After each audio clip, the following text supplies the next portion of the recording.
Hello everyone, my name is Haster Hayes and welcome to the channel. On the morning of January 15th, 1947, a mother taking her child for a walk in Los Angeles neighborhood stumbled upon a gruesome sight. The body of a young naked woman sliced clean in half at the waist. The body was just a few feet from the sidewalk and posed in such a way that the mother reportedly thought it was a mannequin at first glance. Despite the extensive mutilation and cuts on the body, there wasn't a drop of blood at the scene, indicating that the young woman had been killed elsewhere. The ensuing investigation was led by LA Police Department. The FBI was asked to help, and it quickly identified the body in just 56 minutes from Los Angeles. The young woman turned out to be 22-year-old Hollywood hopeful named Elizabeth Short, later dubbed Black Delilah by the press for a rumored penchant for sheer black clothes, and for her Blue Delilah movie that was out at the time. Short's prints actually appeared twice in the FBI massive collection. More than 100 million were on file at that time. First, because she had applied for a job as a clerk at the commissary of the Army Camp Cookie in California in January 1943. Second, because she had been arrested by the Santa Barbara police for underage drinking 7 months later.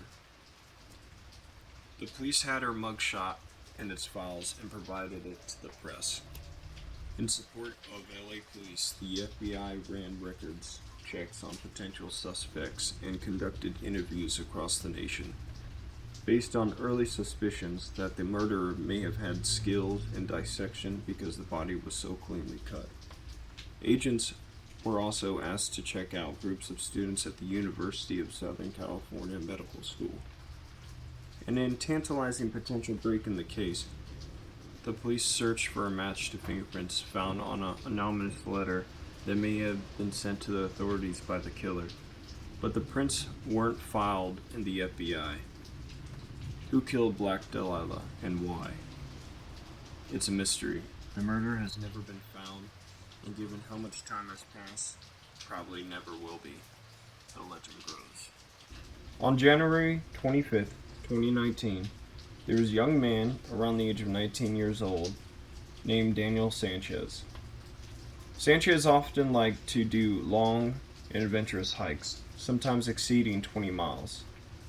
During these hikes, he often found himself into sticky situations, but one day this changed. Daniel went on a long-distance hike through the Appalachian Trail. During this hike, it began to get dark. Daniel was about 20 miles into the hike when he realized his phone has died. He had a long way to go and didn't have time to get back, so he decided to camp out for the night with little gear that he had. During the night, it began to rain hard. Daniel couldn't find himself the ability to sleep, so he started to get up and walk through the dark. As he was walking through the darkness, he stumbled onto an old oak tree, and he fell, and when he got back to his feet, he looked around his surroundings and discovered that there was a shadow behind him. A long, lengthy man whom he could not see very well. Daniel, being a smart young man, took off running, only to find himself tripping again. When he got back up for the second time, he quickly looked back and discovered that the strange man was on his tail. Not knowing what to do, he reached down and quickly picked up a stick to try to defend himself. When the man stopped a mere 10 feet away, Daniel charged in and whacked him across the head with the stick, and he released out an unreeling scream that echoed across the forest. Daniel discovered that now was the time to get out, so he ran as fast as he can to get out of the forest. When he finally reached the ending point, he discovered that he had gone the wrong way. He only had a mile left to go before he would reach the end of the hike. His friend should be waiting for him. The darkness shrouded everything around him. He wasn't able to see very much, but he was knowledgeable enough to make the distance. And at that moment of time, while he was thinking, he heard footsteps around him. So he decided to hide inside some nearby bushes in order to protect himself, while he was hoping that whoever it was would simply walk right past him, and he would be safe at that very moment. A flashlight turned on and shined on him. The flashlight was bright, and he couldn't see who the person was. Simply a park ranger.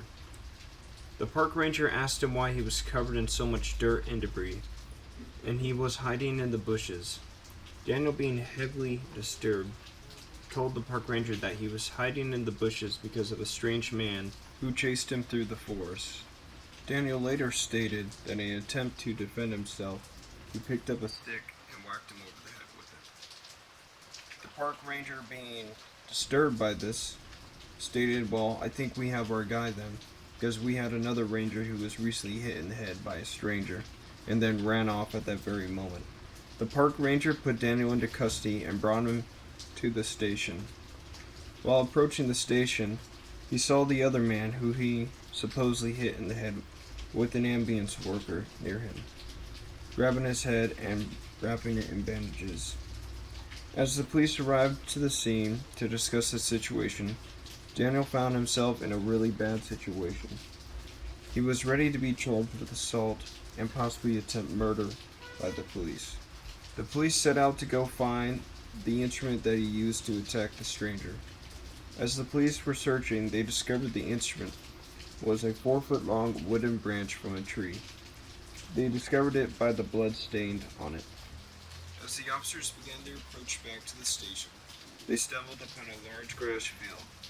There were a lot of leaves stacked into a pile. As the officers walked through them, one of them got caught by something in the leaves. As he looked down, there was a young woman they did not know that was recently murdered in those woods. As it got back to the station, they made the report off to their supervisors, and the coroner was sent out to see the age of the body. The incident took place maybe 4 hours before Daniel approached by the shadowy figure. An investigation ensued. They discovered a knife covered in blood. It turns out that the suspicious park ranger who first approached Daniel had murdered this girl a few hours earlier.